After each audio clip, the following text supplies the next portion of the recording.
भाइयों, माताओं, बहनों, बुजुर्गों और बाल गोपालों, आप सभी को मानगढ़ की धरती की तरफ से लाख लाख जोहार। यहाँ हमें पहले भी चिंतन शिविर हुआ था और आज भी भजन मंडली का कल शाम तक मेरे को समाचार मिला। मुझे बड़ी खुशी हुई कि मेरे समाज के मेरे भाइयों के बीच में बात करने के लिए और हमारे समाज को जन जागरण करने के लिए ये एक स्नेह मिलन कहो, भक्ति मिलन कहो या समाज का जन जागरण कहो। साथियों, समय इतना नाजुक और खराब आ चुका है। आप उस समय को समझाने के लिए और समझने के लिए आप और हम यहाँ पर शामिल हुए। परिस्थिति इतनी खराब होती जा रही है हमारे समाज के लिए, जो आपके सामने है। आप लोगों को उदाहरण बता दूं, मैं किसी धर्म का विरोधी नहीं हूं, ना मैं किसी धर्म का विरोध करता हूं, लेकिन मेरे समाज के साथ यदि कोई भी बिरादरी और वर्ग का यदि षड्यंत्र पूर्वक उसके साथ कोई गलत काम करता है तो हम उसको छोड़ेंगे भी नहीं।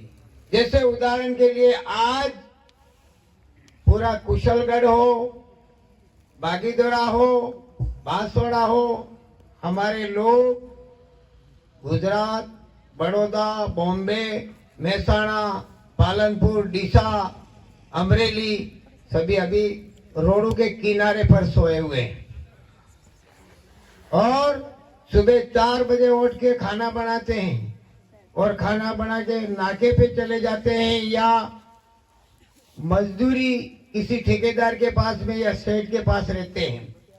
ऐसा क्यों? इसके पीछे क्या कारण है? देश आजाद हुआ 75 साल हो गए और 75 साल होने के बाद भी हमारा समाज आज भी मजदूरी के लिए मजबूर होकर के दूसरे राज्य में जाके प्लान करके अपने बाल बच्चों को पालन पोषण करता है। ये बात आपको और हमको सोचने के लिए मजबूर करता है। एक उदाहरण आपको बताऊं, बाहर का बनिया आता है, किराए पे दुकान करता है और दुकान करने के बाद में 6 महीने, 12 महीने, 2 साल, 3 साल, 4 साल के अंदर में बिल्डिंग पे बिल्डिंग बनाता है और स्कॉर्पियो गाड़ियां लेके घूमता है और दूसरे व्यापारी को भी बुलाता है। आखिर में इनमें और हम में क्या फर्क है? हमारे पास ज्यादा नहीं, 10 बीघा 20 बीघा जमीन है, 2 भैंसे हैं, 4 बकरियां हैं, 2 बैल हैं और वो कुछ भी नहीं, केवल कपड़े पहने हुए आता है और यहाँ किराए पे मकान लेता है और फिर दुकान करता है। तो आखिर में हमारा ऐसा क्यों? इसके पीछे क्या कारण है? ये हमें सोचने की जरूरत है, समझने की जरूरत है। और इसका मेन कारण यही है कि हमारी पढ़ाई लिखाई नहीं है। मेरे साथियों, मैं आपसे निवेदन करना चाहता हूं, एक रोटी कम खाना, एक कपड़ा कम पहनना, लेकिन हमारे बच्चों को पढ़ाए बिना मत छोड़ना। शिक्षा वो शेरनी का दूध है, जो पिएगा वो दहाड़ेगा। शिक्षा वो चीज है आसमान में उड़ाएगा। शिक्षा वो चीज है कि सोने चांदी को खरीदवाएगा। शिक्षा वो चीज है पानी में रास्ता निकालेगा। इसीलिए आप लोगों को पढ़ना चाहिए और हमारे बच्चों को पढ़ाना चाहिए। आज आप साहूकार लोग नौकरी नहीं करते हैं, लेकिन धंधा तो करते हैं नहीं। वो पढ़े लिखे समझदार हैं, धंधा कैसे किया जाता है कैसे नहीं किया जाता है। मैं आपको एक उदाहरण बता देता हूं। मैं तीसरी में गांधी आश्रम प्रतापपुर पढ़ने गया था। सुन लेना, गांधी आश्रम चलता था उस टाइम पे, 1972 और 73 की बात बता रहा हूं। मेरे पिताजी 3 रुपये देते थे। कितने? 3। 50 पैसे आनंदपुरी से बैठ के गलियाकोट जाना और 50 पैसे गलियाकोट से प्रतापपुर आश्रम में जाने का, 1 रुपया, और 50 पैसे मेरे नाश्ते करने के, 1.5 रुपया, और 1.5 रुपया का वापस शनिवार के दिन वापस आने का। उसमें से मैं 25 पैसे गलियाकोट में सेव खाता था और 25 पैसे પેલી નાડાવાળી હોતડી પહેરી ને, હમણાં તો પેલી કચ્છ પહેરે, નાડાવાળી હોતડી માં પછી પૈસા કાઢતો ને રાત્રે 10 વખત જોવે તો કઈ કાઢી જ નહીં લીધા है। और आज 25 पैसे शायद किसी के घर में नहीं होगा, है क्या? एविडेंस के रूप में मैंने 45 किलो चिल्लर इकट्ठी कर रखी है। ये वक्त आएगा 1 पैसा, 2 पैसा, 3 पैसा, 5 पैसा, 20 पैसा, 25 पैसा, 50 पैसा, इस समय को देखते हुए आज पूरे भारत में आदिवासी परिवार ने एक जन जागरण चालू किया है।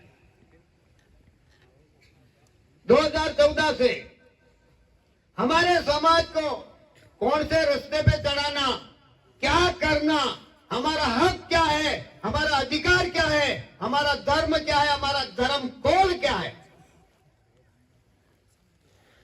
आज धर्म कोड की मांग की जा रही है। 1823 धर्म कोलम था हमारा, वो 1951 में हटा दिया और आदिवासी की जगह पे जनजाति कर दिया। तो वो धर्म कोड हमको चाहिए। धर्म कोड क्यों चाहिए वो आप समझ लो कि आदिवासी धर्म कोड मिलने के बाद में 5 प्रकार की सुविधाएं आपको घर पे सो रहोगे तो भी होगा, ऐसा संविधान बोलता है। और संविधान क्यों बोलता है? इस देश का मूल मालिक आदिवासी है। इसके बाद भी आप लोग मजदूर बनने के लिए दूसरे राज्यों में जाते हो और दूसरे लोग यहाँ पर 100 के 200 के 400 करके ऐशो आराम करके वापस जाते हैं। सबसे पहला कोई भी सरकार हो, मैं किसी सरकार की बुराई करना नहीं चाहता हूं, लेकिन हमारे समाज को धार्मिक में जोड़ दिया और इनके बच्चे विदेशों में, अमेरिका में, रशिया में इंजीनियर बनते हैं, डॉक्टर बनते हैं, कलेक्टर बनते हैं, आईएएस बनते हैं, आईपीएस बनते हैं। आपने कभी किसी नेता का लड़का देखा?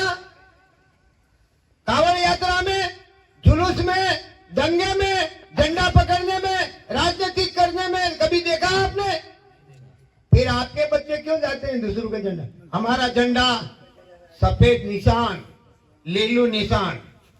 अरे मो एक बात आप लोगों ने कहवा चाहिए नो, कोई भी पार्टी आपके घर पे झंडा लगाने के लिए आवे तो मैं विरोध नहीं करता हूं, लेकिन तुम्हारा झंडा 1 घंटा उसके घर पे लगा के देख लो तो देख लो। इसीलिए मैं ज्यादा समय न लेते हुए, हमको हमारा हक अधिकार जानना है और बच्चों को पढ़ाना है। ये आप लोगों को इन पार्टियां वालों ने इतना मूर्ख बनाया है, इतना मूर्ख बनाया है कि मजदूर बना दिया। आपको मालिक थे इस देश के और मालिक की जगह पे मजदूरी कराना लिया। और राजनीतिक लोग तो आपको कभी भी उजाले में नहीं ले जाएंगे, चाहे कोई भी पार्टी हो। हमारा समाज ही हमको आगे ले जाएगा और हमारे समाज को आप संगठित होकर के एक से बढ़कर एक मिल करके साथ सहयोग करोगे तो आने वाली पीढ़ी आपकी बच जाएगी। आने वाली पीढ़ी को आपको जागृत करना है। आने वाली पीढ़ी के लिए हमको सबसे ज्यादा पढ़ाई करानी है, शिक्षा करानी है। कुछ भी हो जाए आपके बच्चे को पढ़ाओगे, हक अधिकार सब चीज पढ़ लिख करके होशियार हो जाएगा, नौकरी करेगा, धंधा करेगा, टेक्निकल लाइन करेगा, कोई भी धंधा करेगा, लेकिन मजदूरी नहीं करेगा पढ़ा लिखा। लेकिन पढ़ाई भी ऐसी करो, ये ध्यान रखने की बात है। इसलिए मुझे समय में बांध दिया, मुझे बहुत कुछ कहना था, मुझे माफ करना। जय जोहार, जय आदिवासी, जय भील।